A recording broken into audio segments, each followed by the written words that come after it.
యేసుక్రీస్తు నామంలో మీకు అందరకు శుభములు తెలియజేస్తూ ఉన్నాను. మరొకసారి మనం దేవుని సన్నిధిలో చేరి యేసయ్య మాటలు వినేదానికి, మన జీవితాలను మనం సరి చేసుకునేదానికి పరిశుద్ధాత్మ దేవుడు ఆయన కృపను బట్టి మనతో కొన్ని విషయాలు ఆయన మాట్లాడాలి అని ఆయన ఇష్టపడుతూ ఉన్నాడు.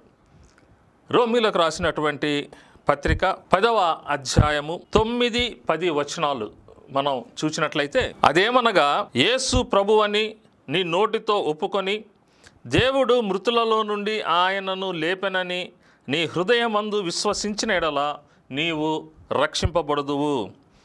ఏలయనగా నీతి కలుగునట్లు మనుష్యుడు హృదయములో విశ్వసించును, రక్షణ కలుగునట్లు నోటితో ఒప్పుకొనును.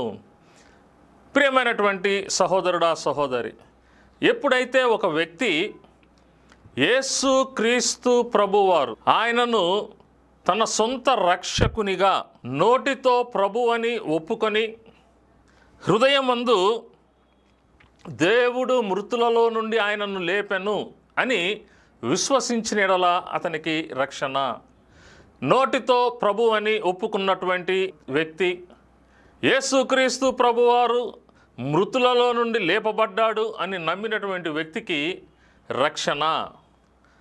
ఎందుకు రక్షణ అంటే, నీతి కలుగునట్లు మనుష్యుడు హృదయములో ఆయన విశ్వసించాడు, రక్షణ కలుగునట్లు నోటితో ఒప్పుకున్నాడు. యేసుక్రీస్తు ప్రభువారు మృతుల నుండి లేపబడ్డాడు అని నమ్మితే రక్షణ. ప్రియమైనటువంటి సహోదరుడా, సహోదరి, చాలా సందర్భాలలో క్రైస్తవ లోకంలో ఉన్నటువంటి ఒక అపోహ ఏంటంటే, ఎవరైతే యేసుక్రీస్తు ప్రభువారిని సొంత రక్షకునిగా అంగీకరించారో, ఎవరైతే యేసయ్య కుమారులు అని చెప్పుకుంటున్నారో, వారు ఒక విధమైనటువంటి క్రైస్తవ జీవితం జీవించాలి అనేటువంటి అపోహ ఒకటి లోకంలో నడుస్తూ ఉంది. జనరల్గా మనం వింటున్నటువంటి మాటలు ఏంటంటే, ఆయన గాయము చేయువాడు, ఆయనే గాయము మాన్పువాడు, లేకపోతే ఎవరైతే యేసుక్రీస్తు ప్రభువారిని సొంత రక్షకునిగా అంగీకరించారో వారు దేవుడు కోరుకున్నటువంటి స్థాయిలో వారు జీవించకపోతే వారికి శ్రమలని, వారికి కష్టాలు అని, వారికి ఇబ్బందులని, లేకపోతే వారి జీవితంలో ఓటమి అని, ఇలాంటి మాటలు మనం చాలా సామాన్యంగా వింటూ ఉన్నాం. అందుకనే చాలా సందర్భాలలో క్రైస్తవ జీవితము అనేది ఒక భారమైనటువంటి జీవితంగా మారిపోతూ ఉంది. దానికి మనం కొన్ని స్పెసిఫికేషన్స్ పెట్టేస్తున్నాం. ఈ స్టాండర్డ్లో జీవిస్తేనే యేసయ్య ఒప్పుకుంటాడు, ఈ స్టాండర్డ్లో మన మాటలు ఉండాలి, ఈ స్థాయిలో మన మాటలు ఉండాలి, ఈ స్థాయిలో మన జీవిత విధానం ఉండాలి, ఈ స్థాయిలో మన భక్తి ఉండాలి. ఇలాంటివి ఆ స్థాయిని మనమే ఒక్కొక్కరు వారికి ఉన్నటువంటి వాక్శక్తిని బట్టి, లేకపోతే వారికి ఉన్నటువంటి చతురతను బట్టి ఎదుటి వాళ్ళని లోబరుచుకునేదానికి, లేకపోతే విశ్వాసులుగా ఉన్నటువంటి వారిని లోబరుచుకునేదానికి వాడుతున్నటువంటి విధానం. యేసుక్రీస్తు ప్రభువారు ఆయన ఎంత సులభముగా, ఎంత ప్రేమతో ఆయన శిలువ మరణము పొందినంతగా ఆయన తగ్గించుకొని నీ కొరకు నా కొరకు ఆయన లోకానికి వచ్చి ఆయన చెప్తున్నటువంటి మాట ఏంటంటే, ఎవరైతే నన్ను ప్రభు అని నోటితో ఒప్పుకుంటారో వారికి రక్షణ, ఎవరైతే హృదయమందు మరణాన్ని జయించి లేచాను అని విశ్వసిస్తారో వారికి రక్షణ. ప్రియమైనటువంటి సహోదరుడా, సహోదరి, నీవు ఎలాంటి స్థితిలో ఉన్నావో నాకైతే తెలియట్లేదు, కానీ లేకపోతే నువ్వు వెళ్తున్నటువంటి సంఘంలో కానీ, లేకపోతే దైవ సేవకుడా నీ సంఘంలో నువ్వు ఎలాంటి స్టాండర్డ్స్, ఎలాంటి స్థాయి క్రైస్తవులకు ఉండాలి అని చెప్తున్నావో నాకైతే తెలియదు, కానీ యేసుక్రీస్తు ప్రభువారు చాలా ఆయన సులువుగా ఈ రక్షణను నీకు, నాకు, మనకు ఆయన ఇచ్చాడు. అన్ని సంఘాలు లేకపోతే అందరూ కాపరులు అని నేను చెప్పట్లేదు, కానీ అధిక భాగము ఇలాంటి మాటలు మాట్లాడడం చూడగలుగుతూ ఉన్నాం. నువ్వు ఉదయాన్నే లేచి ప్రార్థన చేయాలి, రోజుకి ఇన్ని అధ్యాయాలు లేకపోతే ఇన్ని గంటలు ప్రార్థన చేయాలి, లేకపోతే నీ మాటలు ఈ విధంగా ఉండాలి, నీ చూపు ఈ విధంగా ఉండాలి, నీ నడత ఈ విధంగా ఉండాలి, అందుకనే నీకు కష్టం వస్తుంది, ఇబ్బంది వస్తుంది, దేవుడు నీ ప్రార్థన వినట్లేదు, లేకపోతే అనారోగ్యం వచ్చినప్పుడు దేవుడు నిన్ను దెబ్బగొట్టి మార్చాలని ఇష్టపడుతున్నాడు. ఈ మధ్యకాలంలో నేను ఒక పాస్టర్ సెమినార్లో మాట్లాడుతున్నప్పుడు అక్కడ ఒక దైవ సేవకుడు అన్న మాట ఏంటంటే, దేవుడు శిక్షించి మనకి పాఠం నేర్పిస్తాడు అనేటువంటి మాటను ఆయన బలంగా వాదించడం చూశాను నేను. ఆయన అంటున్నటువంటి మాట ఏంటంటే, దేవుడు ఆయన పిల్లలకి ఏదైనా నేర్పించాలన్నప్పుడు ఆయన శిక్షించి గద్దించి ఆయన నేర్పిస్తాడు. అందుకనే అనారోగ్యాలు వస్తున్నాయి, అందుకనే దరిద్రతలో ఉన్నాము, మనం ధనవంతులమైతే దేవుణ్ణి మర్చిపోతాం, అందుకని దేవుడు మనల్ని ధనవంతులుగా చేయట్లేదు, లేకపోతే కొన్ని క్రమాలు మనం పాటించాలి, ఆ క్రమాలు పాటించకపోతే మనం భక్తి నుండి తప్పిపోతాము అని ఇలాంటి మాటలు చెప్తూ ఉంటూ ఉన్నాడు. అప్పుడు నేను దాన్ని కొంత సమయం ఆయనతో మాట్లాడడం, ఆయనకి వాక్య లేఖనాలు తీసి ఆయనకి చూపించినప్పుడు ఆయన, మేము ఇలాగే నేర్చుకున్నాం, మాకు ఇలాగే నేర్పించారు, కాబట్టి మేము గత కొన్ని సంవత్సరాలుగా ఇదే మా సంఘంలో బోధిస్తున్నాం, ఇప్పుడు మా విధానాన్ని మేము మార్చుకుంటాం అనేటువంటి మాటను ఆయన చెప్పాడు. దేవునికి మహిమ కలుగునుగాక. అందుకనే పరిశుద్ధాత్మ దేవుడు నాలో ఉంచినటువంటి ఈ యొక్క భారాన్ని బట్టి ఈరోజు నేను మీతో కూడా పంచుకోవాలని ఇష్టపడుతూ ఉన్నాను. యేసయ్య ప్రేమ కలిగినటువంటి దేవుడు. ఆయన మొదటిగా నిన్ను నన్ను ఆయన ప్రేమించాడు అని వాక్యం చెప్తుంది. ఆయన నిన్ను నన్ను ప్రేమించి దేవుడుగా ఉన్నటువంటి ఆ యేసయ్య ఒక సామాన్య మనిషిగా నీ రూపంలో నా రూపంలో ఆయన వచ్చి పాపము చెయ్యనటువంటి ఆ యేసయ్య మన పాపాలు, నీ పాపం నా పాపం, మన పాపము ఆయన తీసుకొని ఆయన పాపముగా మార్చబడి ఆయన సిలువలో మరణించి నీవు నేను పొందాల్సినటువంటి శిక్షను ఆయన పొంది మనకు విడుదల ఇచ్చాడు. ఇదంతా జరిగేదానికి నీవు అడగలేదు, నేను అడగలేదు. ఎందుకంటే ఇదంతా 2000 సంవత్సరాల క్రితం జరిగినటువంటి ఘటన. ఆ 2000 సంవత్సరాల క్రితం యేసుక్రీస్తు ప్రభువారు సిలువలో చనిపోయి ఆ దినాన నుంచి నేటి వరకు యేసుక్రీస్తు ప్రభువారు తిరిగి వచ్చే వరకు ఎంతమంది ఈ లోకంలో జన్మిస్తున్నారో వారందరి కొరకు ఆయన రక్తం కార్చాడు, వెల చెల్లించాడు.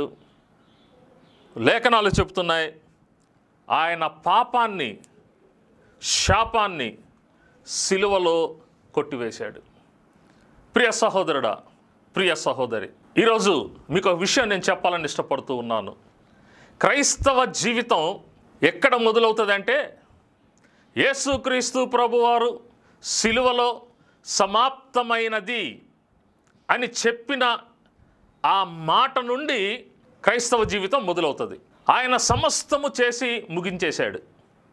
సమస్తము చేసి ముగించి ఆ తరువాత నీవు నేను మనం యేసుక్రీస్తు ప్రభువారిని సొంత రక్షకునిగా మనం అంగీకరించి యేసయ్య సమాప్తమైనది అనేటువంటి ఆ మాట, అది మనకు ప్రారంభం. అర్థం చేసుకోండి, యేసయ్య సమాప్తము అన్న మాట నీకు నాకు క్రైస్తవులకు అది ప్రారంభం. మనమేమి మాట్లాడుతున్నామంటే మనం భక్తిగా ఉండాలి, భక్తిగా ఉంటేనే మనకి పరలోకం, భక్తిగా కొన్ని స్థాయిలు కలిగి మనం జీవిస్తే ఆ స్థాయిని బట్టి దేవుడు మనకు పరలోక రాజ్యంలోకి ప్రవేశం. అంటే పరలోకానికి వెళ్ళాలి అంటే నీవు నేను కొన్ని కార్యాలు చేయాలి, లేకపోతే ఒక స్థాయి జీవితం మనం జీవించాలి అని ఒక మనిషిగా మన ఆలోచనలు మనం కలిగి ఉంటున్నాం. దేవుని ఆలోచన మనిషి పట్ల ఏముంది అనేది మనం ఆలోచించట్లేదు. కానీ మనిషి ఆలోచన దేవుని పట్ల, దేవుని స్థాయికి మనం ఎదగాలి. దేవుని స్థాయికి మనం ఎదిగితేనే దేవుని కాడ మనకి ప్రవేశం ఉంటుంది, దేవుని వద్ద మనకి ప్రవేశం ఉంటుంది. ఇలాంటి ఆలోచనలు కలిగి క్రైస్తవ్యము అంటే ఇది ఒక భారమైనటువంటి జీవితము అనేటువంటి పరిస్థితుల్లోకి మనం వెళ్ళిపోతూ ఉన్నాం. ఒక ఆచారయుక్తమైనటువంటి జీవితంలోకి మనం వెళ్ళిపోతూ ఉన్నాం. క్రైస్తవ్యము అనగా దేవునితోటి సంబంధము, దేవునితోటి బంధము, దేవునితోటి సహవాసము. ఎప్పుడైతే నీవు యేసు ప్రభువని నీవు నోటితో ఒప్పుకుంటావో, ప్రభువుకి నీకు ఉన్నటువంటి సంబంధం తండ్రి కుమారుని సంబంధంగా మారిపోతుంది. తనను ఎందరు అంగీకరించిరో వారందరూ ఆయన కుమారులయ్యే అధికారం దేవుడు ఇచ్చాడు. యేసుక్రీస్తు ప్రభువారిని సొంత రక్షకునిగా అంగీకరించక ముందు ఆయన దేవుడు, నువ్వు ఆయన సృష్టి, ఆయన ప్రభువు, నీవు ఆయనకు ఒక బిడ్డగా, ఆయన సృష్టిలో ఒక భాగంగా నీవు ఉన్నావు. ఎప్పుడైతే నీవు యేసుక్రీస్తు ప్రభువు అని ఒప్పుకుంటావో, ఎప్పుడైతే యేసుక్రీస్తు ప్రభువారి ప్రభుత్వము కిందకి నీవు వస్తావో, ఎప్పుడైతే యేసుక్రీస్తు ప్రభువారిని ప్రభువని ఆయన ప్రభుత్వము కిందకు వచ్చి ఆయన రాజ్యములోకి నువ్వు చేర్చబడతావో, అప్పుడు నీ స్థాయి కుమారునిగా ఎదుగుతావు. అప్పుడు నీకు నాకు దేవుడిచ్చినటువంటి ఆధిక్యత ఏంటంటే, దత్తపుత్రాత్మను ఆయన మనకు అనుగ్రహించెను. ఆయనకు మనం దత్తపుత్రులం అయిపోతాం. దేవుడు ప్రభువు అనేటువంటి స్థాయి నుంచి అబ్బా, తండ్రి, నానా అని పిలుచుకునేటువంటి స్థాయికి మనము ఎదుగుతాం. అందుకనే యేసుక్రీస్తు ప్రభువారు సమాప్తమైనది అన్న మాట నుండి క్రైస్తవ జీవితం ప్రారంభించబడుతూ ఉంది. యోహాను సువార్తలో మనం చూసినప్పుడు 19వ అధ్యాయం 30 వచనంలో యేసుక్రీస్తు ప్రభువారు ఆ చిరకను పుచ్చుకొని సమాప్తమైనదని చెప్పి తల వంచి ఆత్మను అప్పగించెను. యేసుక్రీస్తు ప్రభువారు సిలువలో సమాప్తమైనది అని చెప్పిన తరువాత సమస్తము ఆయన చేసి ముగించేశాడు.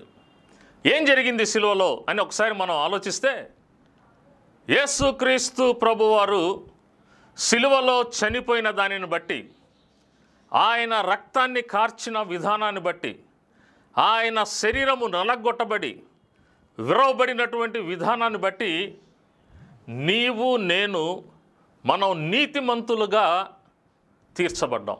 యేసయ్య రక్తాన్ని బట్టి మనం నీతిమంతులుగా తీర్చబడ్డాం. యేసయ్య యందు విశ్వాసం ఉంచుటను బట్టి మనం నీతిమంతులుగా తీర్చబడ్డాం. మనం ఎప్పుడైతే నీతిమంతులుగా తీర్చబడ్డామో అప్పుడు మనం పరిశుద్ధులుగా తీర్చబడ్డాం. యేసుక్రీస్తుని బట్టి, ఆయన సిలువ కార్యాన్ని బట్టి యేసులో నీవు నేను పరిపూర్ణులమయ్యాం, సంపూర్ణులమయ్యాం. ఈ విషయాలన్నీ మరి పౌలు భక్తుడు రోమా సంఘానికి రాస్తూ, కొలస్సీయులకు రాస్తూ, కొరింథీయులకు రాస్తూ చెప్తున్నటువంటి మాటలు ఇవి. మనం నీతిమంతులుగా తీర్చబడ్డాం, మనం పరిశుద్ధులుగా తీర్చబడ్డాం, మనం పరిపూర్ణులుగా తీర్చబడ్డాం, మనం సంపూర్ణులుగా తీర్చబడ్డాం. అందుకనే దేవుని కుమారుడయ్యే అధికారం, దత్తపుత్రాత్మను కలిగినటువంటి ఆ అధికారపు జీవితం మనం కలిగి ఉన్నాం. చాలాసార్లు మనం అనుకుంటున్నటువంటి మాట ఏంటంటే, మేము పాపులం, యేసుక్రీస్తు ప్రభువాన్ని సొంత రక్షకునిగా అంగీకరించి బాప్తీసం తీసుకొని ప్రభు బల్లలో పాలు పొందుతూ కూడా మనకున్నటువంటి అవగాహన ఏంటంటే, మేము పాపం చేశాం, మేం పాపులం, అపరాధులం, దోషులం అని చెప్పి దేవుడిచ్చినటువంటి ఆ కుమారత్వాన్ని మనం పోగొట్టుకుంటూ ఉన్నాం. అందుకనే ఒక standard, Christian standard, living standard ఒకటి మనకు ఉండాలి అనేటువంటి ఒక ఆలోచనలో మనం ఆ భ్రమలో మనం యేసుక్రీస్తు ప్రభువారి నుండి, తండ్రి నుంచి మనం దూరమై వెళ్ళిపోతూ ఉన్నాం. యేసుక్రీస్తు ప్రభువారు సమాప్తమైనది అని చెప్పిన తరువాత మనిషి జీవితంలో జరిగినటువంటి కార్యాలు, నీతిమంతుడిగా తీర్చబడ్డాడు. నీ నీతి కాదు, యేసయ్యను బట్టి నువ్వు నీతిమంతుడివి, నువ్వు నీతిమంతురాలివి. యేసుక్రీస్తు ప్రభువారిని బట్టి నీవు పరిశుద్ధుడివి, పరిశుద్ధురాలివి. యేసుక్రీస్తు ప్రభువారిని బట్టి నీవు సంపూర్ణుడివి, పరిపూర్ణుడివి. పరిశుద్ధాత్మతో నింపబడ్డామని చెప్తున్నాం. మళ్ళీ మేము పాపులము అనేటువంటి ఒక ఆలోచన కలిగి మనం జీవిస్తూ ఉంటూ ఉన్నాం. పరిశుద్ధాత్మతో నింపబడ్డాం, అన్య భాషలతో మేము మాట్లాడతాం, అన్య భాషలతో మేము దేవుని స్తుతిస్తాం అని చెప్పుకుంటున్నాం. మళ్ళీ మనం చేసేటువంటి ప్రార్థన మేము పాపులము. ప్రియమైనటువంటి సహోదరుడా, సహోదరి, యేసుక్రీస్తు ప్రభువారి శిలువ కార్యాన్ని అర్థం చేసుకోండి. మన ఆలోచనలు, మన మాటలు, మన క్రియలు కాదు, కానీ వాక్యము మన గురించి ఏం చెబుతుంది, యేసయ్య మన గురించి ఏం చెబుతూ ఉన్నాడు. యోహాను సువార్త 20వ అధ్యాయంలో మనం చూసినట్లయితే యేసుక్రీస్తు ప్రభువారి శిష్యులు యేసుక్రీస్తు ప్రభువారిని సిలువ వేసిన తర్వాత తిరిగి వాళ్ళు పేతురు భక్తుని యొక్క ఆధ్వర్యంలో, నాయకత్వంలో వాళ్ళు చేపల వేటకు వాళ్ళు బయలుదేరతారు. ఈ సందర్భంలో యేసుక్రీస్తు ప్రభువారు ఆ 20వ అధ్యాయము 21వ అధ్యాయంలోంచి కొన్ని మాటలు మనం తీసుకుందాం. మొదటి మాట సమాప్తమైనది అన్న మాట నుంచి క్రైస్తవ జీవితం ప్రారంభమవుతూ ఉండగా 20వ అధ్యాయంలో మరి యేసుక్రీస్తు ప్రభువారి సమాధి, ఆయన 3వ దినమున లేయడం, మరణాన్ని జయించి లేవడం, ఈ విషయాన్ని మనం చూడగలుగుతున్నాం. 20వ అధ్యాయము 19వ వచనంలో మనం చూసినప్పుడు యేసుక్రీస్తు ప్రభువారు ఆయన శిష్యులు ఒక గదిలో కూర్చొని ఏంటి మన పరిస్థితి అని వాళ్ళు మాట్లాడుకుంటూ ఉన్నటువంటి సందర్భంలో యేసుక్రీస్తు ప్రభువారు వారి యొద్దకు వస్తాడు. ఆదివారము సాయంకాలమున శిష్యులు యూదులకు భయపడి తాము కూడియున్న ఇంటి తలుపులు మూసుకొని ఉండగా యేసు వచ్చి మధ్యను నిలిచి, మీకు సమాధానము కలుగునుగాక. సమాప్తము చేసినటువంటి దేవుడు ఆయన పలుకుతున్నటువంటి మాట మీకు సమాధానము కలుగునుగాక.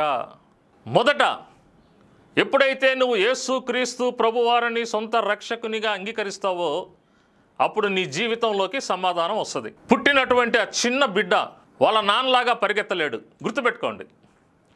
పుట్టినటువంటి ఆ చిన్న బిడ్డ వాళ్ళ నాన్నలాగా ఆలోచించలేడు.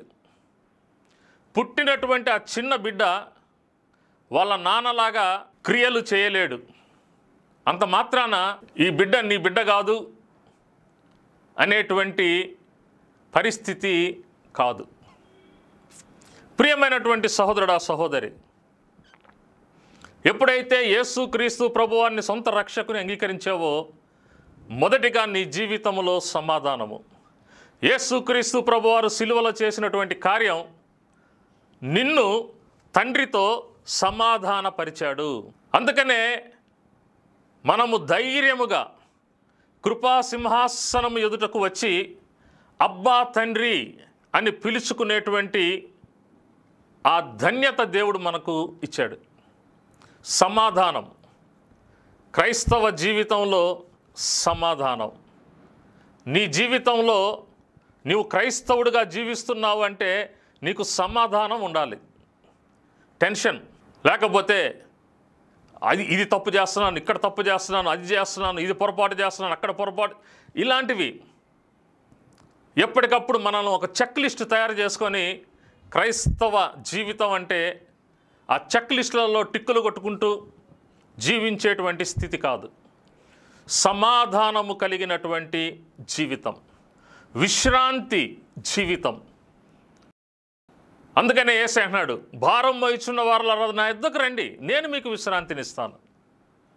క్రైస్తవుడు కాకముందు భారం ఉంది, యేసుక్రీస్తు నమ్మిన తర్వాత కూడా నీకు ఇంకొక భారం ఉంది. ఒక భారం దించేసావు, ఇంకో భారాన్ని మోస్తూ ఉన్నావు.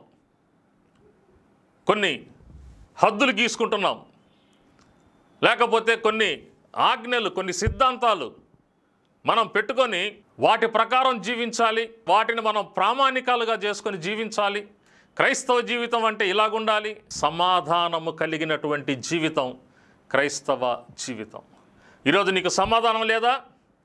యేసయ్య చెంతకురా, యేసయ్యను అడుగు, యేసయ్య నన్ను క్షమించేసయ్యా, స్వనీతి మీద నేను ఆధారపడుతున్నాను, నన్ను క్షమించేసయ్యా, నన్ను నువ్వు తండ్రితో సమాధాన పరిచావు, నేను ఇప్పుడు దాకా అది గుర్తించలేకపోయాను యేసయ్య, జ్ఞానము లేక నా జనులు నశించుచున్నారు అని యేసయ్య చెప్తూ ఉన్నాడు.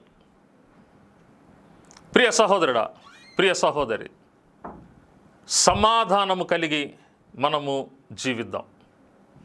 మూడవది ఏం చెప్తున్నాడు యేసుక్రీస్తు ప్రభువారంటే, యోహాను సువార్త 21వ అధ్యాయము 15వ వచనంలో చూస్తే యేసుక్రీస్తు ప్రభువారు పేతురుతో అన్నటువంటి మాట ఏంటంటే, నీవు నన్ను ప్రేమించుచున్నావా? ప్రియమైనటువంటి సహోదరుడా, సమాప్తమైనది కాడి నుంచి ప్రారంభమైనటువంటి నీ జీవితం రెండవ స్థాయిలో నువ్వు సమాధానము కలిగి, మూడవ స్థాయిలో యేసయ్యను ప్రేమించేటువంటి వ్యక్తిగా నీవు ఉన్నావు.